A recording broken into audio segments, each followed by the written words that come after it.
Characteristics of a normal faeces और abnormal faeces, correct है? आज उसी का रिपीटेशन करेंगे, ठीक है? हो रहा है? पूरा दिख रहा है ना? हाँ दिख रहा है। बिना कुछ अपलोड नहीं करना. Start. So yesterday you discussed about bowel elimination. In that, what you studied? What you have studied? Yesterday you have studied about physiology of bowel elimination. In that, you have studied about. दिखाई दे रहा है ना? What do you mean by bowel elimination or defecation? So yesterday you studied. Okay? कुछ बच्चे नहीं थे कल, आज बच्चे बैठे हैं. Listen carefully. It is very important topic because every human being is doing this thing. Okay? Normally, a patient will get abnormal things in that. Okay? So you should know regarding normal anatomy and physiology of GI tract that you know already. Correct है? हम बात कर रहे हैं physiology of bowel elimination. So start with the meaning of bowel elimination or defecation. So what do you mean by that? So defecation also called bowel elimination. Do you know what is the meaning of defecation? Yesterday you studied about that. Okay. So the act of eliminating solid or semi-solid waste material, feces from the digestive tract, that is known as bowel elimination or defecation. Whatever waste coming from the GI tract, that is the act of, that is what is that, bowel elimination.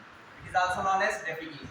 Okay. In human beings, wastes are usually removed once or twice daily, but the frequency can vary from several times daily to 3 times weekly. So normal human being 1 or 2 times is going for refreshment, correct है?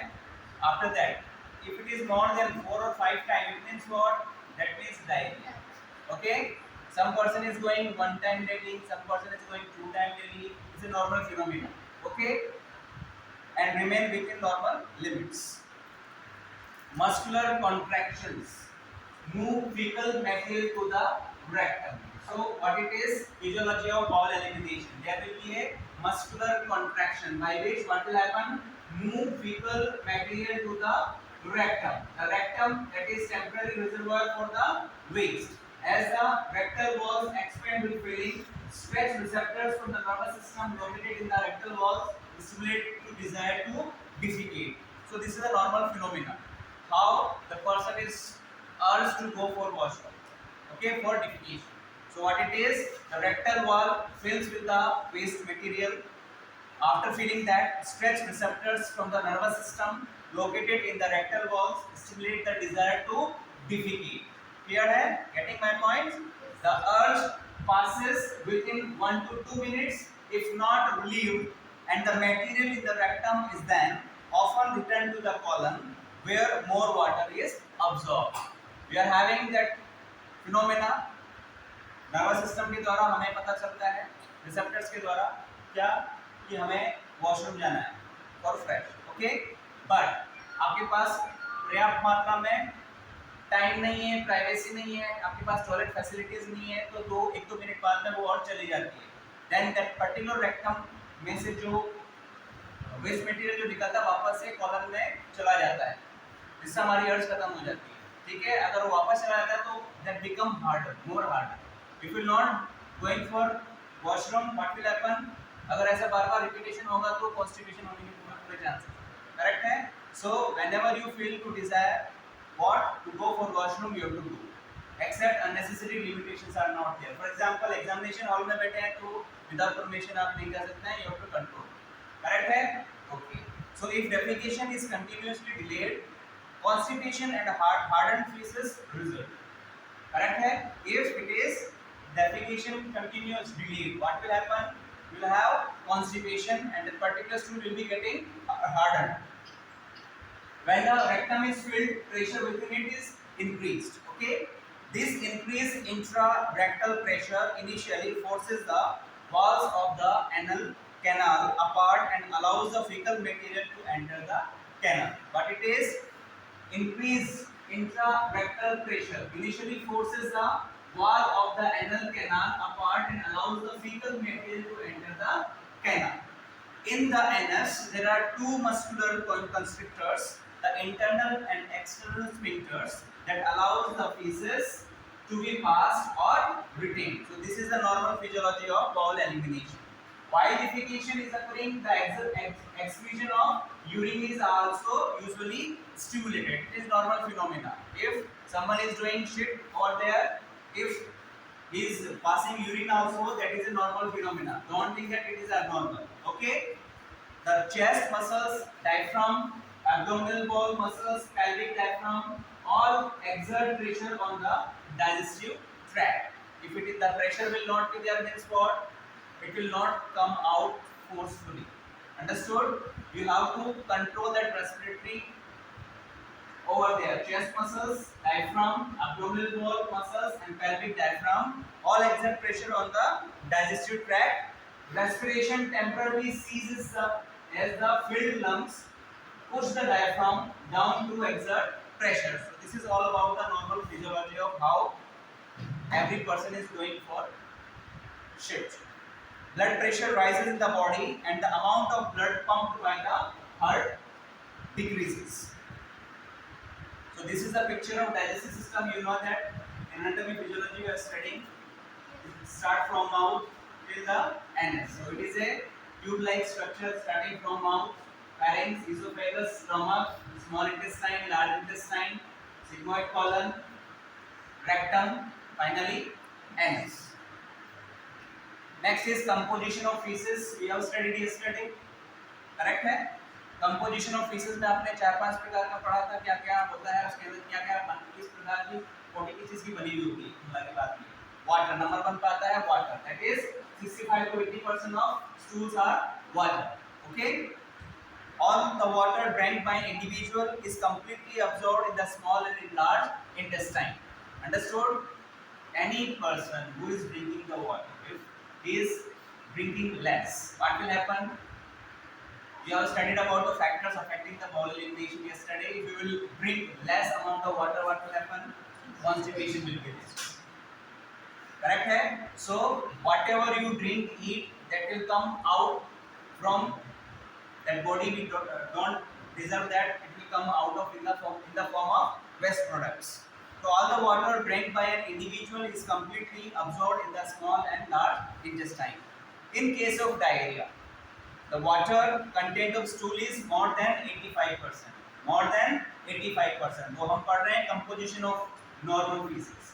Number 1 पे आता है water.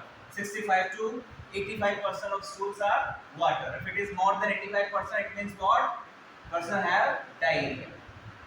Number 2, protein. Protein from food is digested completely in the small intestine and is converted into amino acids before being absorbed in blood. Second composition हो गया protein का, जो completely digest हो जाता है in small intestine and is converted into amino acids before being absorbed in blood. Number 3, fat. 95% of all fat consumed is absorbed in the small intestine. As you know, digestion, where digestion occurs. Okay, fat, जो भी आप fat लेते हैं, 95% of all the fat consumed is absorbed in the small intestine. Traces of fat can definitely be found in stools. Okay, fats in excess of 6%. अगर 6% से ज़्यादा fat stool में आ रही है, it is abnormal. Getting my point? That is known as steatorrhea.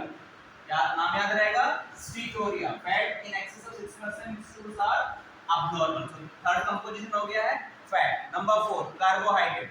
Simple and complex carbohydrate, sugar and starches in diet. We are normally taking carbohydrate in that, in the form of what? Wheat, rice. We are getting carbohydrate. Correct है? They are completely absorbed in the small intestine and assimilated in blood as glucose, fructose or galactose. Undigested carbohydrates in normal stools should be below 0.5%. Getting my point? 0.5% will be there, undigested carbohydrate in normal stools. Number 5, fiber. So fiber is completely indigestible and gives volume and bulk to stools. So we have studied yesterday composition of stool. Number 5 में fiber आ गया. अगर fiber का lacking होगा तो क्या होगा? Yesterday we studied about if you will not take high fiber in diet, what will happen? You will have constipation. Correct है? Okay. So fiber should be there. So fiber is completely indigestible and gives volume and bulk to stools.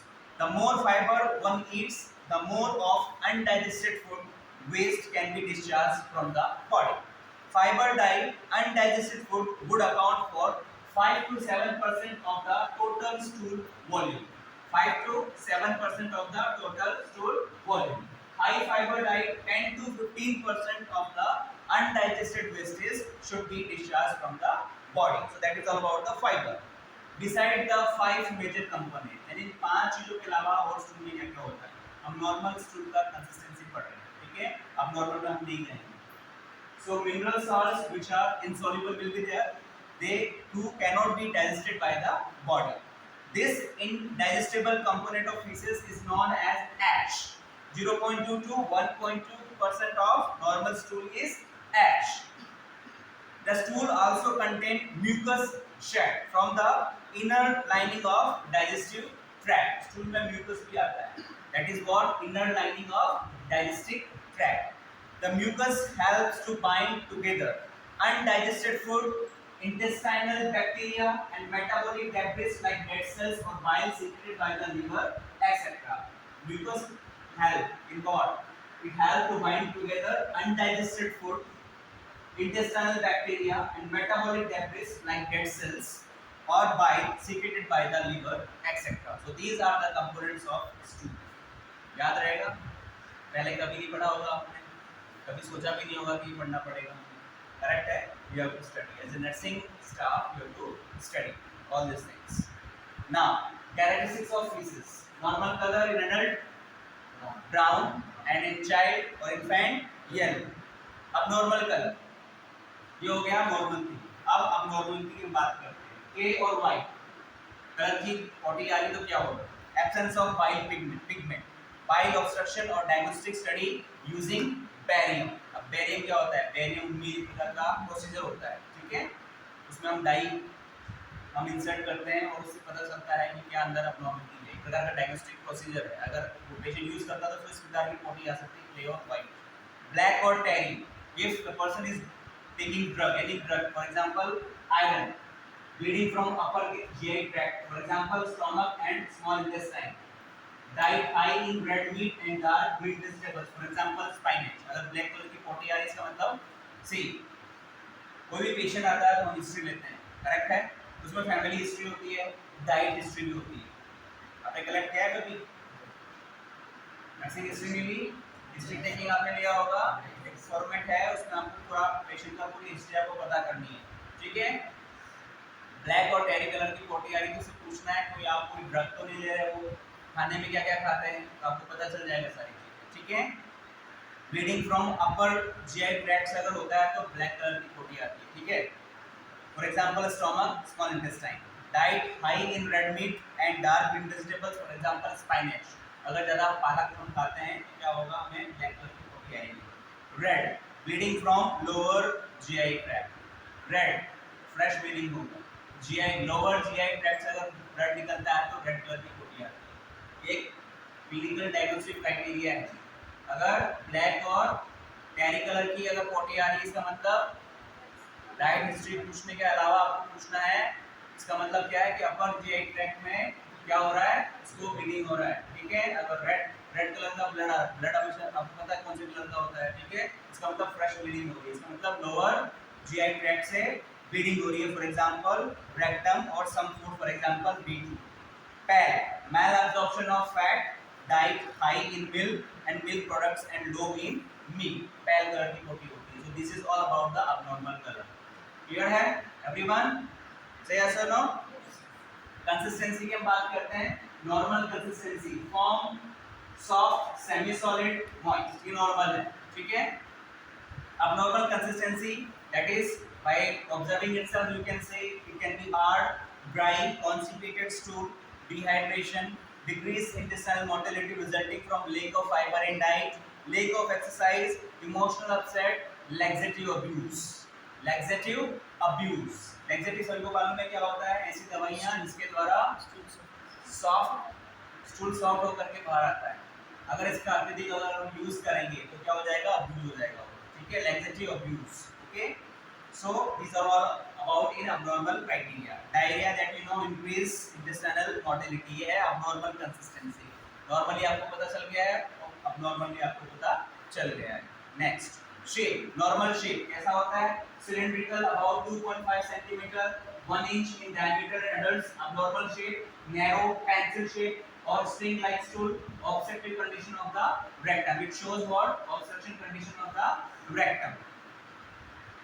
Now this is called Bristol stool chart. There are 7 types of bodies. You can see. Number 1 आपको दिखाई दे रहा है, what? Separate hard lung, very constipated. Very constipated. Number 2, lumpy and sauces like, slightly constipated. Number 3, a sausage shape with crack in the surface, that is, we can say somewhat normal. But type 4 is absolutely normal. That is what? Like a smooth soft sausage or snack.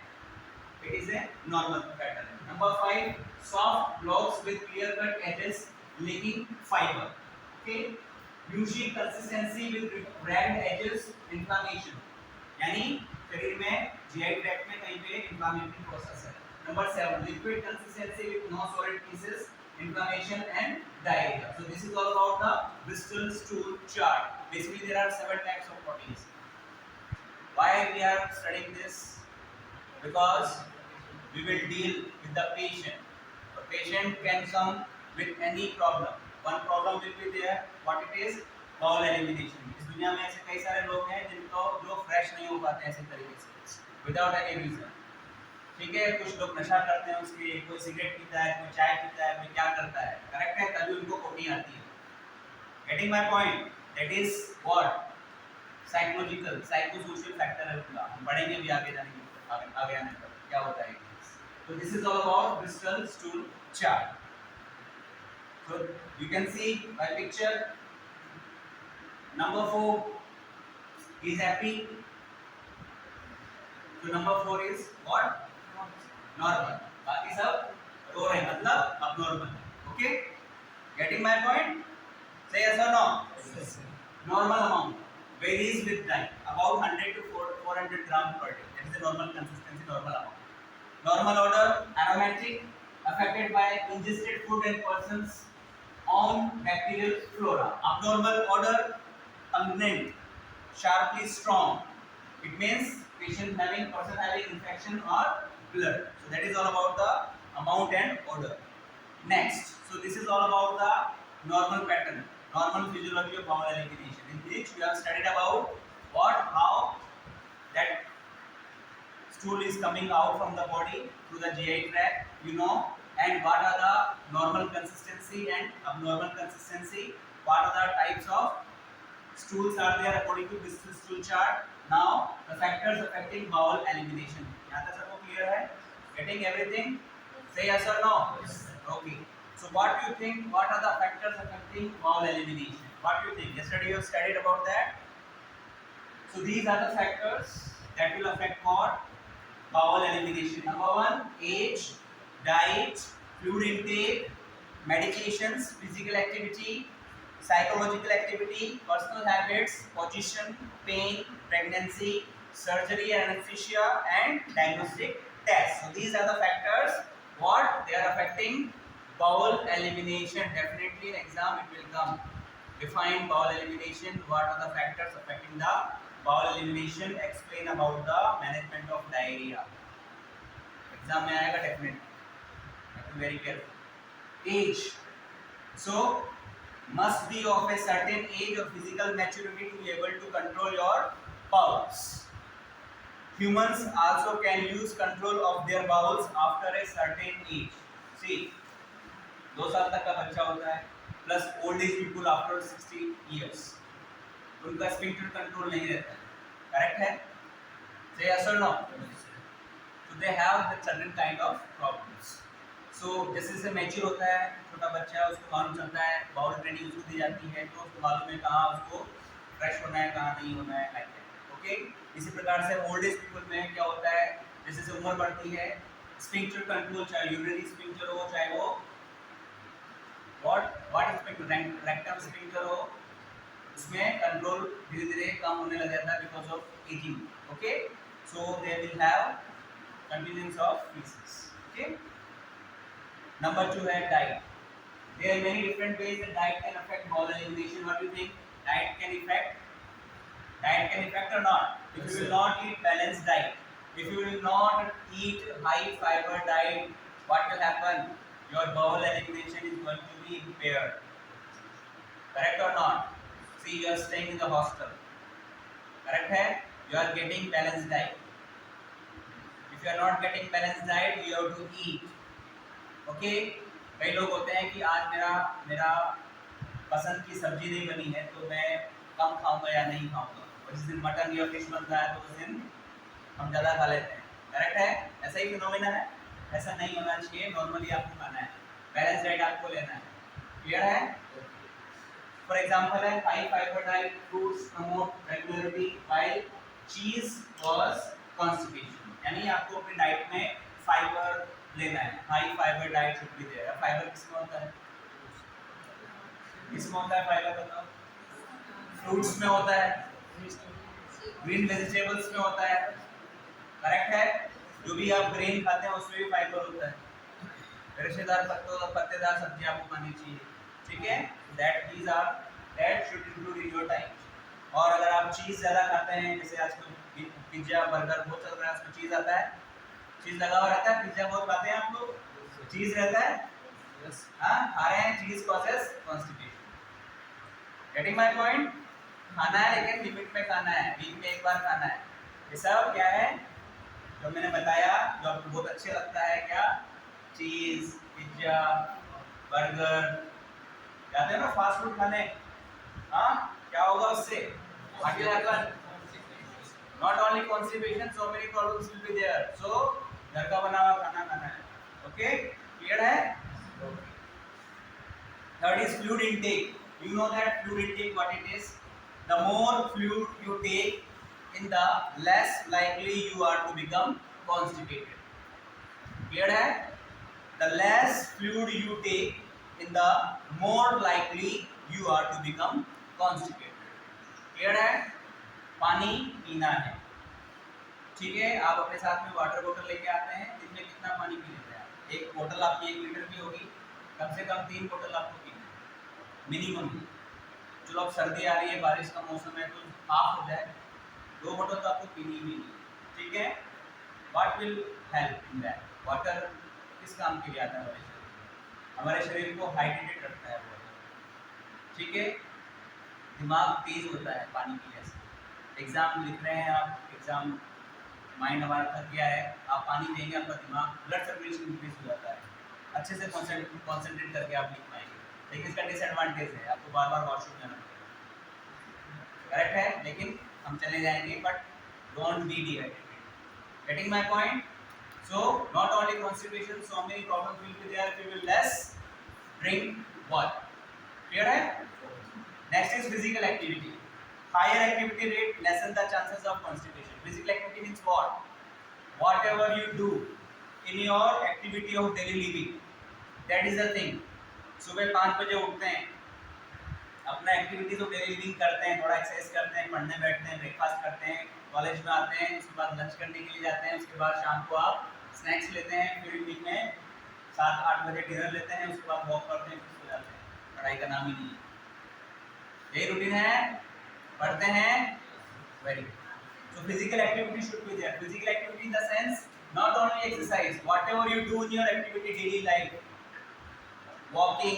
climbing running whatever you do that is your physical activity okay next psychological factors usually the source of ulcerative colitis or Crohn's disease depression causes peristalsis to decrease psychological factor psychology fix है आपकी psychology fix ये है कि मैं जब तक चाय नहीं पीऊंगा मेरे को बॉडी नहीं आएगी आपको ऐसे पेशेंट फ्यूचर में देखने को मिलेंगे ठीक है स्मोक नहीं करेंगे जब तक पोटी नहीं आएगी क्या है साइकोलॉजी है ठीक है जो स्ट्रेस शरीर में होता है उसको रिलीव करने का साधन है तो साइकोलॉजी फिक्स नहीं करनी है कोई फिनोमेना नहीं साइंटिफिक रूल नहीं है उसके पीछे ठीक है सो अगर आप बहुत ज़्यादा टेंस रहते हैं स्ट्रेस में रहते हैं तो भी आपको कॉन्स्टिपेशन होने के चांसेस हैं और नॉट ओनली कॉन्स्टिपेशन आप देख रहे हैं अल्सरेटिव कोलाइटिस आपको पेप्टिक अल्सर हो सकता है अगर आप ज़्यादा स्ट्रेस लेते हैं ज़्यादा सोचते हैं ठीक है, साइकोसोमेटिक बीमारियां आपको हो सकती है, आपको डायबिटीज भी हो सकती है स्ट्रेस से, मालूम है आपको? So don't stress, okay, don't stress, whatever problems are there you to face it properly, okay. अगर आप लगातार स्ट्रेस करेंगे तो आपको अल्सरेटिव कोलाइटिस भी हो सकता है, इसको क्रोन डिजीज के नाम से भी जानते हैं।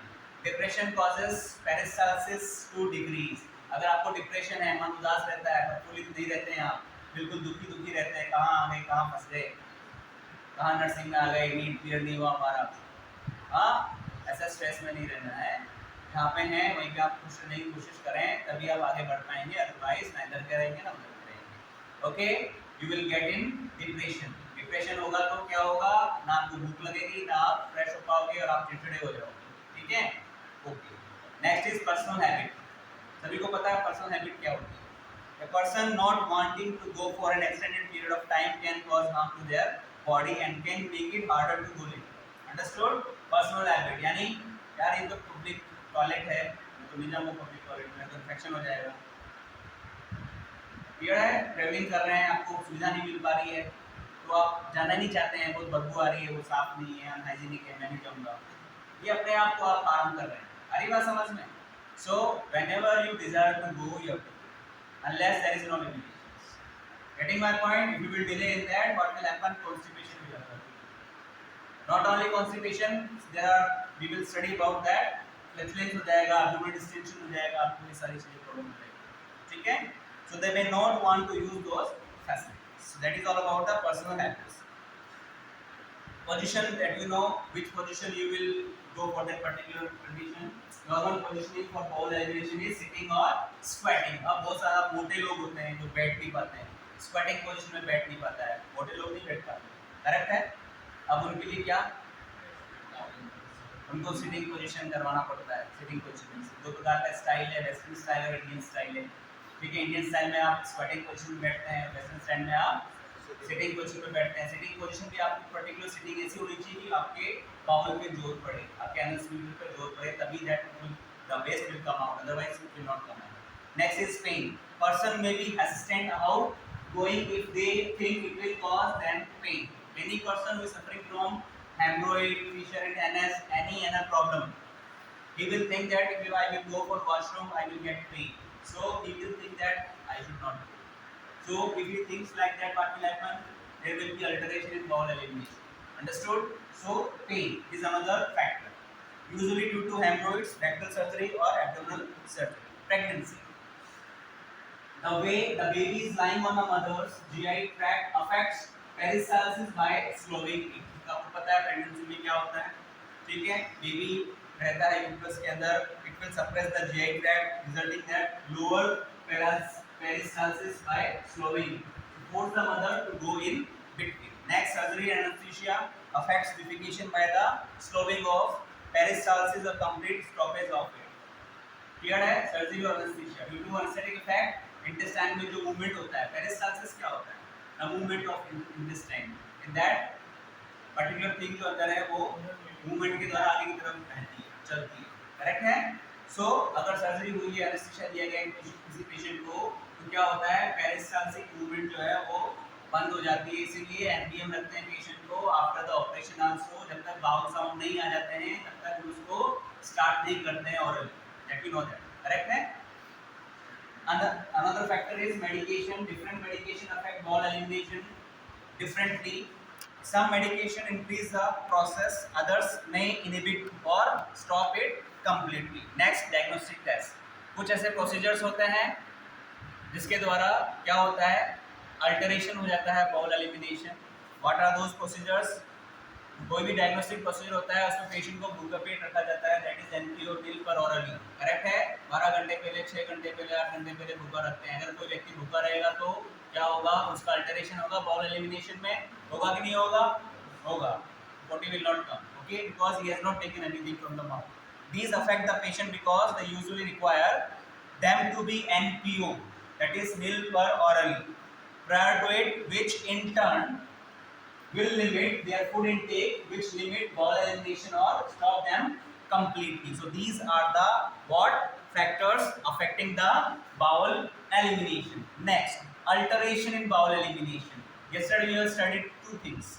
what? Constipation and diarrhea. So these are all about the alteration in bowel elimination. Number 1 सबसे ज़्यादा परेशानी होती है, that is constipation. दुनिया की सबसे गंदी बीमारी, ठीक है. If you will not get fresh properly, what will happen? आपका दिन पूरा खराब रहता है, ठीक है.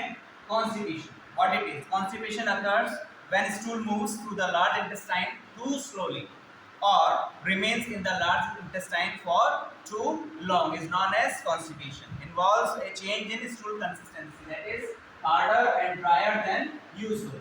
Change in defecation frequency less than usual. So this is all about the constipation. Causes of constipation. What are those? Inadequate, irregular and restricted diet. अगर proper रूप से खाना नहीं खाएंगे, फॉर एग्जाम्पल हम फास्ट करते हैं, उपवास करते हैं, नवरात्रि की होगी भी आपने, करेक्ट है. एक दिन एक टाइम खाना खाता है, कोई फलाहार पे रहता है, कोई बिल्कुल नहीं खाता है, सिर्फ लिक्विड पे रहता है. अपनी अपनी श्रद्धा के अनुसार सब अपना पूजा पाठ करते हैं, करेक्ट है. If you not eat proper eat मतलब डाइट नहीं लेंगे तो क्या होगा? You will have what constipation because your habit has been impaired. Inadequate, irregular and restricted diet. Number 2, insufficient fluid intake. अगर पर्याप्त मात्रा में अगर आप पानी नहीं पिएंगे तो क्या होगा? You will be having constipation. Not only constipation but also so many problems will be there. Getting my point? So enough amount you have to drink the water. Habit pattern regarding timing, lack of exercise, emotional upset, unnatural position, overuse of laxatives, suppositories and enemas. सभी को पता है laxative क्या होता है, suppositories क्या होता है, enema क्या होता है, सभी को मालूम है. Suppositories are nothing but one kind of drug which can be given by through the anus. Okay. Enema बताया जाएगा. enema क्या होता है? Introduction of fluid to the rectum is known as enema. ऐसे व्यक्ति को जिनको लंबे समय तक कॉन्स्टिपेशन की शिकायत रहती है उसको एनिमा प्रिस्क्राइब करते हैं doctor. That is a procedure we will study further class. तो you know that laxative, suppository and enemas. अगर इसका ओवर यूज करते हैं तो क्या होगा? You will be having constipation. Surgery of intestine and rectum, malformation and obstruction of colon, systematic disorders, hemorrhoids and other lesions of anal canal, use of certain drugs, excessive use of tea and coffee. Very very important. T and coffee.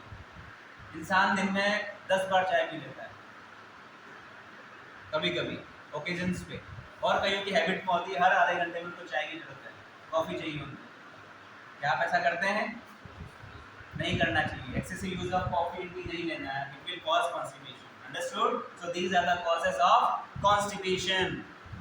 How we are going to prevent it, how we are going to manage it as a community health officer, as a staff nurses, how we are going to control it. Number 1 का आता है health teaching. You have to give health education regarding what? Regarding normal anatomy and physiology of GI system.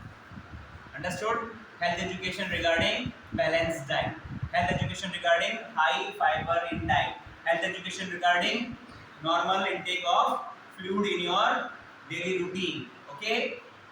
Health education आपको बताना है सबको, ठीक है. Number 2 पे आता है adequate intake of diet and fluid, यानी पर्याप्त मात्रा में किसी भी पर्टिकुलर व्यक्ति को प्रॉपर तरीके से क्या करना है?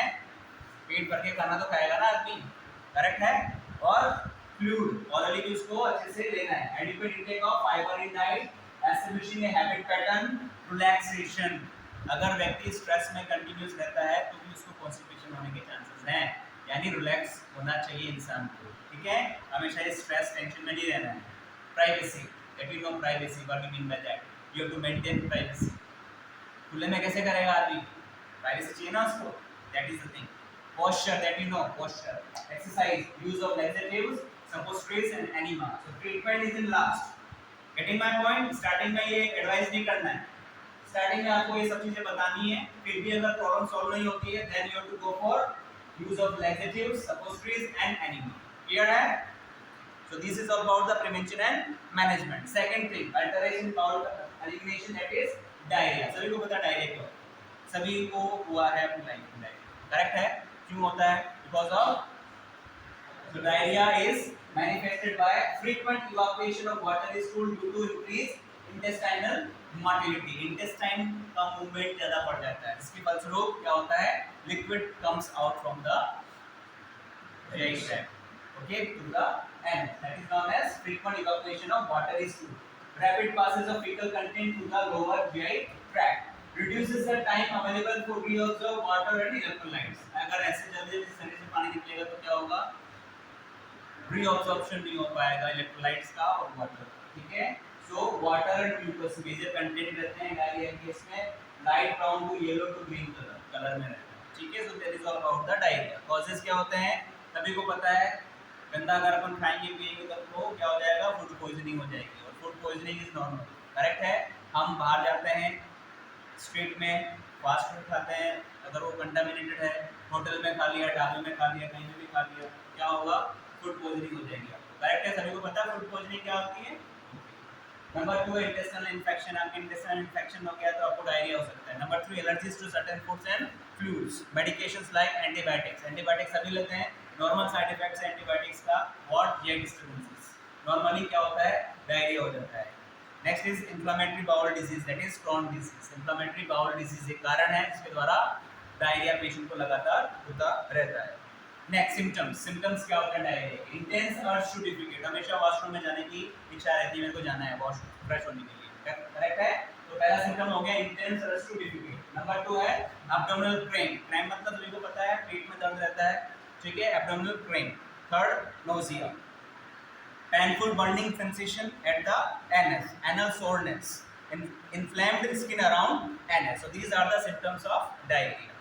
मैनेजमेंट कैसे करेंगे, सभी को पता है डायरिया में क्या होता है, शरीर से पानी चला जाता है, इलेक्ट्रोलाइट चले जाते हैं, तो आपको क्या करना है, रिप्लेस करना है, फ्लूइड एंड इलेक्ट्रोलाइट रिप्लेसमेंट आपको करना है। आईवी थेरेपी आप देते हैं, करेक्ट है, आईवी फ्लूइड थेरेपी देते हैं ना पेशेंट को, अगर वो ओरली नहीं ले पाता है तो, करेक्ट है। ओके, तो what you to do is replacement of fluid and electrolyte, avoid spicy and allergic food, spicy food avoid करना है। हम खाते हैं spicy food, do you know that, हम बहुत ज़्यादा स्पाइसी खाते हैं, खाने में सब्जी में बहुत ज़्यादा मिर्ची डालते हैं, हल्दी डालते हैं, धनिया डालते हैं, करेक्ट है, सही है सर ना। अगर आप ज़्यादा खाते हैं तो आपको डायरिया होने के चांसेस हैं, तो you have to avoid spicy and allergic food, make arrangement of use of bedpan और commode, care of skin, adequate rest, psychological support, medication like anti diarrhoeal, medication सबसे लास्ट में है। सबसे पहले आपको क्या करना है, replacement of fluid and electrolyte. So this is the management of diarrhea. Normally, superficially, you have to do the management of diarrhea. Third condition, that is fecal infection. यही पे देखा, कल याद है था? Fecal infection, name itself it's clear क्या हो गया? Fecal वहाँ impact हो गया है, मतलब what? It is the accumulation of the hardened feces in the rectum. As a result of which the person is unable to voluntarily evacuate the stool. यानी वहाँ पे स्टूल जाकर के हार्डन हो गया है, वो निकल नहीं रहा है, वो इनवॉलंटरी आपसे निकल नहीं रहा है, person is unable to voluntary evacuate the stool, that is the condition known as faecal infection, develops usually related to untreated or unrelieved constipation. अगर constipation को अगर आप सही तरीके से ट्रीट नहीं करेंगे, लंबे समय तक अगर constipation रह गया तो ये कंडीशन डेवलप हो जाएगी, that is known as fecal infection. As the feces remains in the rectum and sigmoid colon, the water is reabsorbed, making the feces harder, drier, and more difficult to pass. Getting my point? Fecal material अंदर colon में है, लंबे समय तक colon में रहेगा तो उससे अब्जॉर्प्शन हो जाएगा वाटर का, और जो स्टूल है वो क्या हो जाएगा, हार्ड से हार्डर होता जाएगा, वहाँ पे इकट्ठा हो जाएगा, it will not come out, okay, involuntary with the human effort. That is a condition known as fecal infection. More feces continue to produce which get accumulated in the colon proximal to the infected stool. So this is the condition, fecal infection. Next, sign and symptoms. क्या sign and symptoms होते हैं fecal infection के? Feeling of fullness of rectum and abdomen. ऐसा लगता है पेट हमेशा भरा भरा है, rectum में हमेशा fullness लगता है. Swelling और tightness, that is bloating of abdomen, यानी पेट में ब्लोटिंग हो रही है, मतलब गैस घूम रहा है, ठीक है, निकल नहीं रहा है. Urge of defecation but an inability to pass, washroom जाने की इच्छा होती है बट स्टूल नहीं आता है, that is symptom of sine symptoms of what, faecal infection. Feeling of malaise, general discomfort, loss of appetite, nausea and vomiting. So these are the signs and symptoms of what fecal infection. Clear हो गया? पहले सुना था इसका नाम, पहले नाम सुना था इसका, नहीं नाम सुना था, सिर्फ कॉन्स्टिपेशन और डायरिया आपने सुना हुआ था. थर्ड कंडीशन हो गई है फीकल इंफेक्शन. मालूम चल गया क्या होता है? फीकल इन्फेक्शन ऐसे व्यक्ति जिनको लंबे समय तक कॉन्स्टिपेशन रहता है, पेट साफ नहीं रहता है, तो क्या होगा, वहाँ पर जो स्टूल है वो रह करके हार्ड होती जाएगी, हार्ड होती जाएगी, तो उसका मतलब क्या हुआ कि पर्सन जो है वो अपने तरीके से वो उसको बाहर नहीं निकल पाता है, करेक्ट है, वहीं पे इम्पैक्ट हो जाएगा, that is known as faecal impaction. Clear हो गया? So these are the sign and symptoms. Okay, कैसे मैनेजमेंट करेंगे? मैनेजमेंट सीधा मेडिसिन में है, उसमें आप एजुकेशन नहीं दे पाएंगे, पोजिशनिंग नहीं दे पाएंगे, हाई फाइबर डाइट नहीं दे पाएंगे, यहाँ पे सीधा आपको दवाइयाँ देनी है। दवाइयाँ नंबर 1 है क्या? Laxative. Example of laxative, syrup आती है, टैबलेट आती है, ड्यूफिलैक टैबलेट, ड्यूफिलैक नाम सुना है, example of laxative. Okay, number 2 का आता है एनीमा। एनीमा क्या होता है मालूम है सभी को? हाँ, देखा हॉस्पिटल में एनीमा देते हुए। थर्ड है मैनुअल रिमूवल ऑफ स्टूल। अगर इन दोनों चीजों से भी नहीं आ रही है तो you have to remove what? And manual removal of stool, that is digital evacuation, यानी फिंगर डाल करके पोटी को निकालनी पड़ेगी, that is the thing, manual removal of stool. Getting my point? हंसने की बात नहीं है, होता है, कंडीशन देखने को मिलेगी आपको। पेशेंट जब आप हॉस्पिटल में काम करेंगे तब मालूम चलेगा, हाँ सर बता रहे थे हमको कैसे ही करना होता है। ठीक है, so this is all about the management. Next is fecal incontinence.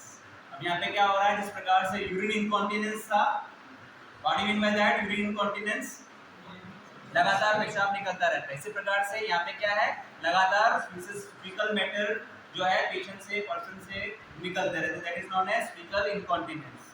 So what it is? It is the involuntary elimination of bowel contents often associated with neurological, mental और इमोशनल इम्पेयरमेंट, यानी उसका नर्वस सिस्टम काम नहीं कर रहा है, neurological disorder है, mental disorder है और इमोशनल इम्पेयरमेंट हो गया है, यानी ओल्ड एज पीपल है। जैसे बुढ़ापे में देखते हैं, बूढ़े जो बुजुर्ग लोग होते हैं वो कंट्रोल नहीं रहता है, तो उनका पोटी सुसु जो है वो निकलता रहता है, तो आपको केयर करनी है कि नहीं केयर करनी है?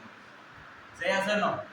केयर करना है कि नहीं करना है? आपके घर में दादी है, नानी है, नाना है, करेक्ट है, ओल्ड एज पीपल है, आप सेवा करेंगे कि नहीं करेंगे? करेंगे या सूप करके चले जाओगे? सूप जानते हो, मुंह बना करके चले जाओ, हाँ करेंगे सेवा? अभी तो हाँ बोल रहे हो, बाद में आप ही मुंह चढ़ा के चले जाओ।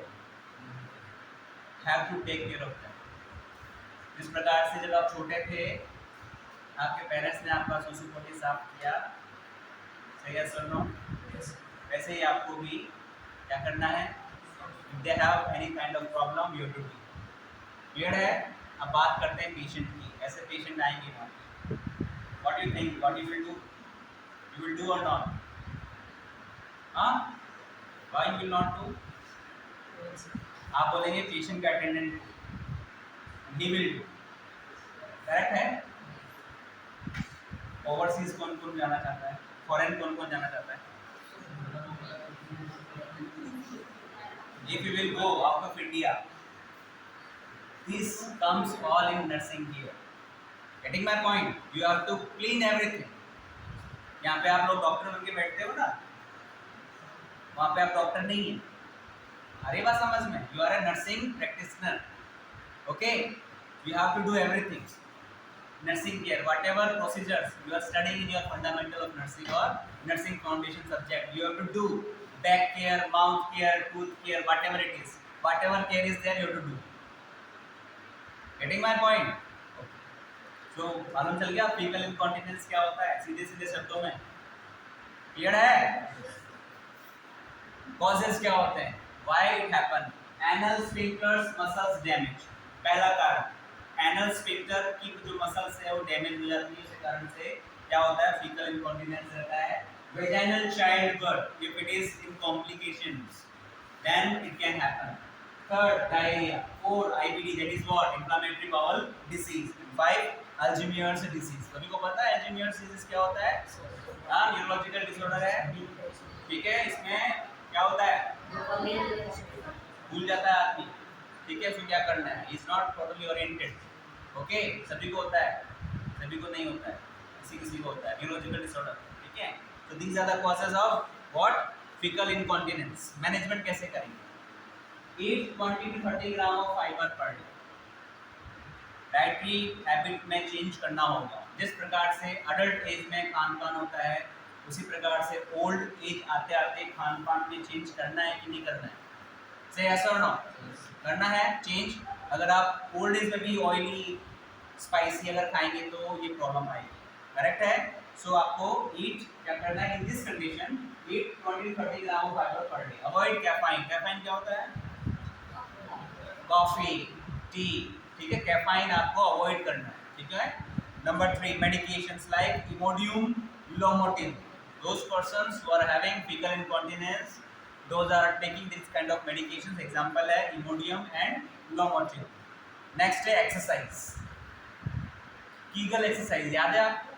कीगल एक्सरसाइज बताया गया था आपको। उसमें क्या होता है, पेल्विक फ्लोर की मसल्स टाइट होती है, जिसकी वजह से जो भी आपका एनल स्फिंक्टर है, यूरिनरी स्फिंक्टर है, उसमें क्या होता है, आप एक्सरसाइज के द्वारा उसको कंट्रोल, उसकी जो क्षमता है उसको बढ़ाने की कोशिश करते हैं, ठीक है?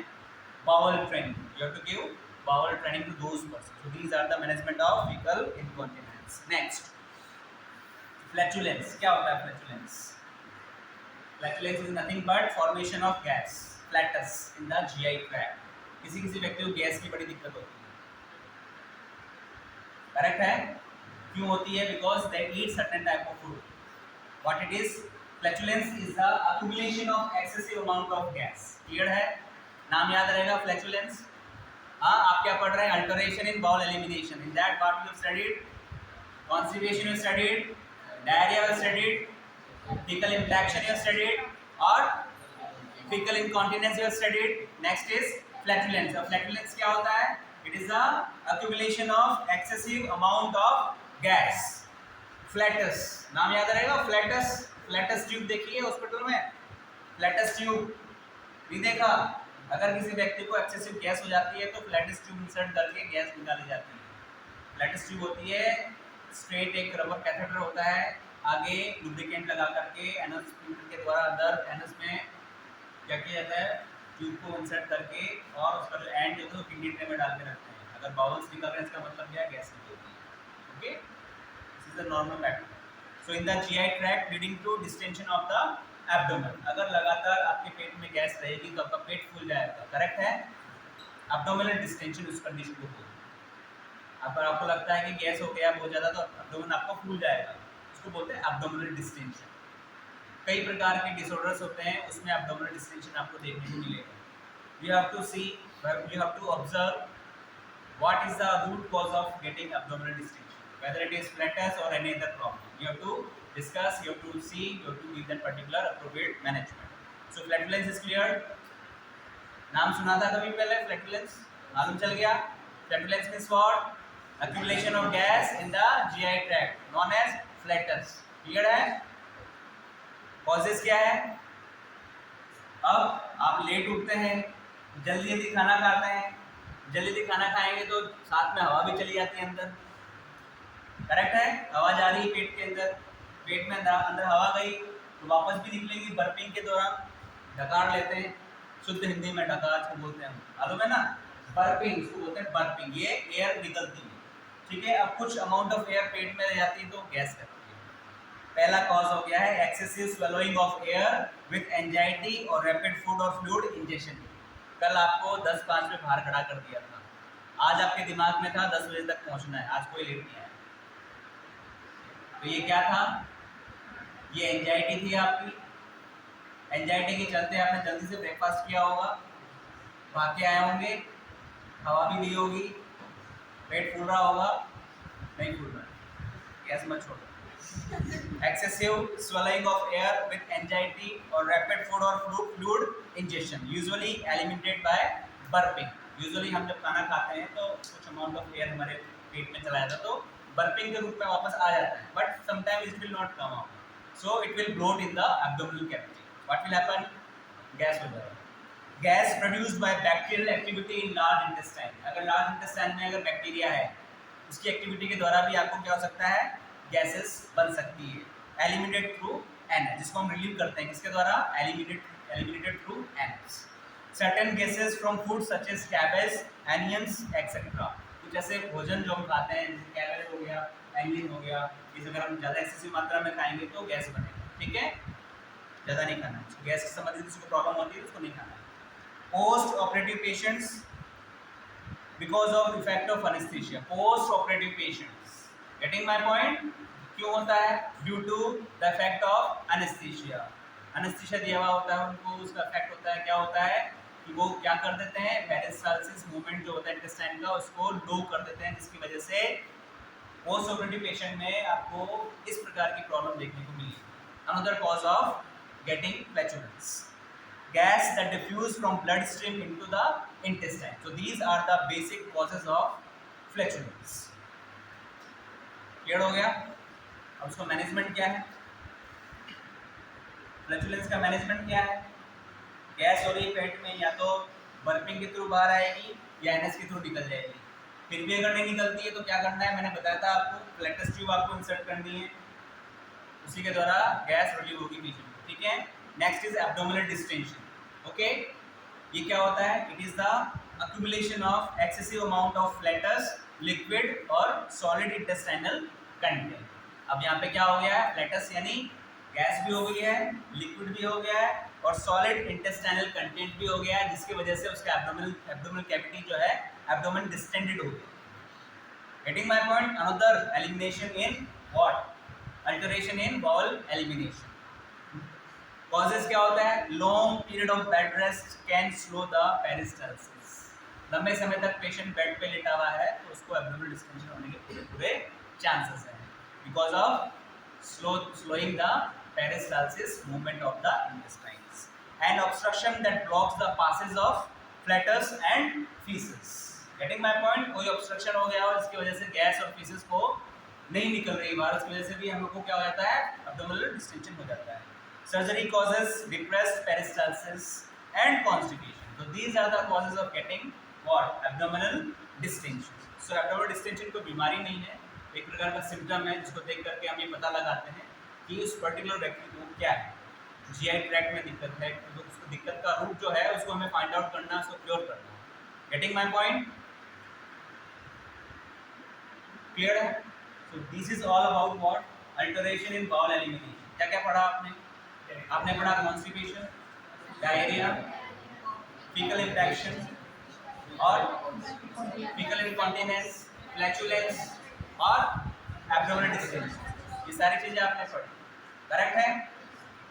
अब आपको मालूम चल गया है what are the alteration in bowel elimination. In bowel elimination में क्या क्या चेंजेस हो जाते हैं, ठीक है? Next is types and collection of specimen. यहाँ पे आपको क्या करना है, स्पेसिमेन कलेक्ट करना है। किसका स्पेसिमेन? स्टूल का। स्टूल का स्पेसिमेन आपको कलेक्ट करना है। किस प्रकार से करना है आपको पता होना चाहिए, because you are the person who will send that particular specimen to the lab. भिन्न नहीं करनी, पेशेंट आएगा कलेक्ट करके देना हो। आ रही बात समझ में? What it is? A specimen of freshly passed faces of 0.5 to 1 ounce, that is 15 gram to 30 gram, is collected without contamination of urine or toilet tissue into a small container that may have a small spoon or spatula attached inside the lid of the cup for easier collection of the sample। Getting my point? How we are going to collect the specimen of stool? Sterility बनाते हुए आपको stool का collection करना है, ठीक है? Urine leak होता है कई पेशेंट का, यूरिन को कलेक्ट नहीं करना है, टिश्यू पेपर से कंटामिनेटेड नहीं करना है, नहीं तो रिपोर्ट्स में अल्टरेशन हो जाएगा। कौन कौन सा स्टूल एग्जामिनेशन होता है? Stool for routine examination, clear है? स्टूल फॉर ओवा एंड सिस्ट, क्लियर है? Stool for occult. Getting my point? तीन प्रकार का इन्वेस्टिगेशन होता है, रूटीन इन्वेस्टिगेशन। ओके, स्टूल की बात हो रही है यहाँ पे। प्रीवियस क्लास में हमने पढ़ा था यूरिनरी एलिमिनेशन में यूरिन को किस प्रकार से कलेक्ट किया जाता है। यहाँ पे आप क्या करेंगे, स्टूल को कलेक्ट करके आप देंगे। कैसे कलेक्ट करेंगे? स्पेसिमेन सैंपल डब्बा होगा, बॉक्स होगा, उसके अंदर आपको डाल के देना है। कितना डाल के देना है? 15 ग्राम टू 30 ग्राम। अब ऐसा नहीं कि आप मशीन लेके तोड़ के बैठ जाओ, आपको फ्रेशली पीसेस इकट्ठा करके सैंपल बॉक्स में डाल करके इसको लैब के अंदर भेज देना है। This is the basically what. ऐसे भेज दोगे, इसके ऊपर नाम वगैरह नहीं लिखोगे पेशेंट का। हाँ, जो बॉक्स जो होता है, कंटेनर जो होता है, उसमें पहले से आपको नाम, आईपीडी नंबर, एज, ये सब लिख के रखना है।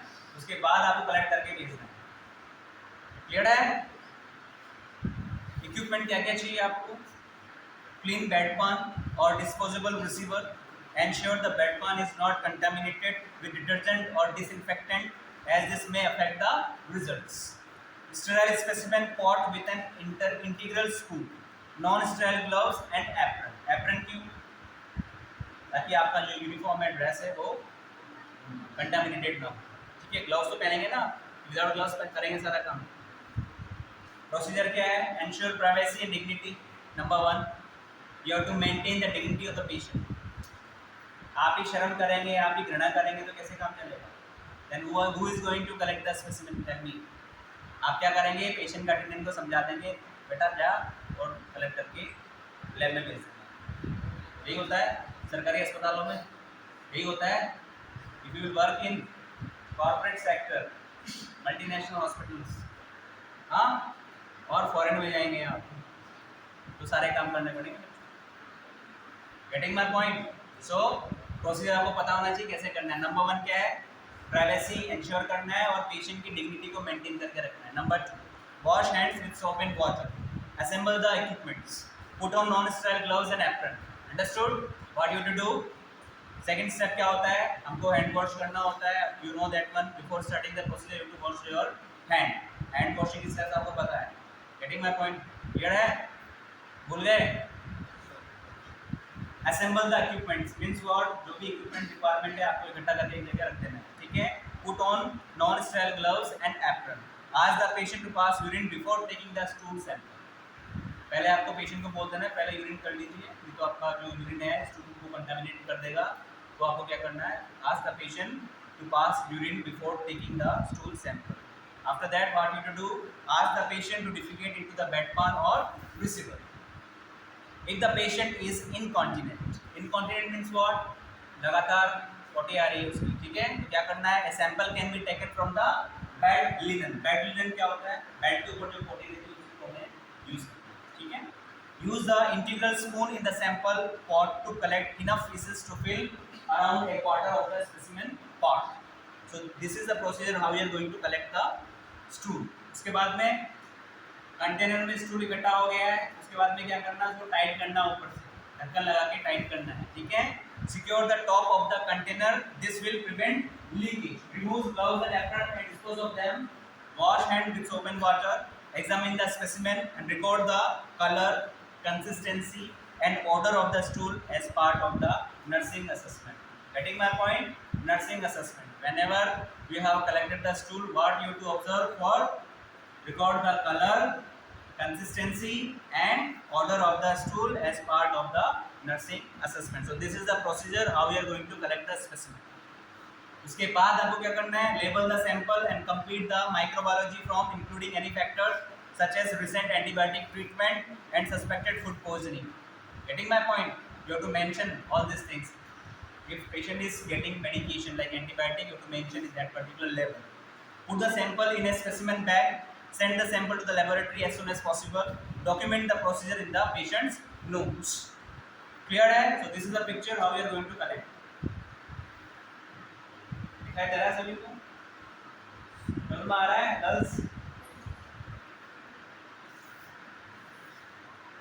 ओवा एंड पैरासाइट, जैसे कि मैंने आपको बताया स्टूल फॉर रूटीन एग्जामिनेशन। दूसरा हो गया ओवा एंड पैरासाइट। सप्लाईज क्या है? क्लीन प्लास्टिक स्टूल पर, ये आर्टिकल है। The stool should be passed into a clean dry container. Urine will contaminate the specimen, cannot be collected directly out of the toilet. Transfer stool specimen to stool cup and sent to the laboratory within 2 hours of collection. Within 2 hours of collection, what you have to do? You have to send in the laboratory. If it is more than 2 hours, you have to keep that particular sample in refrigerator for examination of ova and parasites. ova जानते हैं? कई ऐसे व्यक्ति होते हैं जिनके stool में परजीवी निकलते हैं, अंडे निकलते हैं, जो कि उनके पेट में इन्फेक्शन होता है। एस्केरियासिस का नाम सुना है? टीनिया सोलियम का नाम सुना है? ये सारे क्या है? हाईली कम्युनिकेबल डिजीज है, ठीक है? अगर ओपन एयर डेफिकेशन करेंगे तो क्या करेंगे? वो लैंड पोल्यूट करेंगे और स्प्रेड करेंगे। हेल्दी व्यक्ति को भी इन्फेक्ट हो जाएगा, उसका जो लार्वा जो आप इंजेस्ट कर लेंगे आपको ये पर्टिकुलर बीमारी हो जाएगी। इसको एग्जामिनेशन करने के लिए हम करते हैं स्टूल फॉर ओवा एंड पैरासाइट, ओवा एंड सिस्ट। क्लियर? थर्ड है अकल्ट ब्लड। मतलब स्टूल में ब्लड आ रहा है कि नहीं आ रहा है, उसको देखने के लिए हम चेक करते हैं occult blood. Transfer stool specimen to stool cup, transport to lab. Not if using wooden applicator stick to transfer stool, do not leave stick in stool container, specimen will dry out। It means what?